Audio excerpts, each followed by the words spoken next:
Est-ce qu'il y a assez d'opportunités et quel type? Vous avez parlé de la rédaction web. Peut-être il y a une jeune femme qui nous écoute aujourd'hui, ce matin, fatiguée peut-être de taper à toutes les portes. Elle a un ordinateur. Qu'est-ce qu'elle peut faire pour obtenir son autonomisation, son indépendance? Directement pour aller droit au but et étape par étape.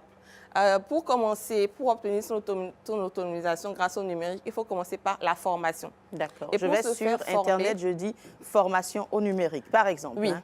on peut mettre D'accord. Et il y a formation des au propositions. numérique. Il y a des propositions. Mais pour se faire former au numérique, il faut savoir dans quoi on veut se faire former.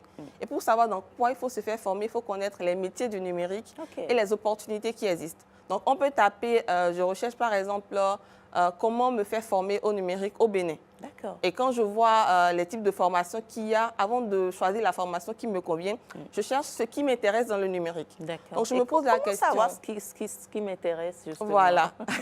Je peux demander, par exemple, à Google la liste des métiers ou des activités qu'on peut faire dans le numérique.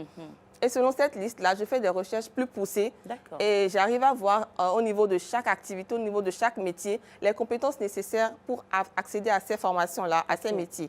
Donc, quand je vois dans la liste des formations, dans la liste des compétences, les compétences nécessaires pour accéder à ces formations-là, je regarde les compétences que moi-même j'ai et les compétences dont j'ai besoin pour poursuivre dans ce domaine-là. D'accord. Quand je fais la liste des compétences que j'ai et de celles dont j'ai besoin, je vais regarder maintenant les plateformes ou les opportunités de formation que j'ai dans ces compétences-là pour travailler dans ce domaine.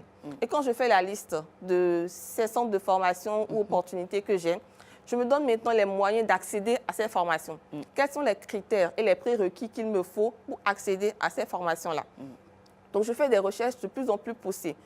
Aujourd'hui, travailler dans le numérique et accéder aux opportunités du numérique, c'est un travail de recherche, de curiosité, de patience et de persévérance. D'accord. Donc, Patience et persévérance, voilà, très important. toutes ces étapes que j'ai citées sont très importantes.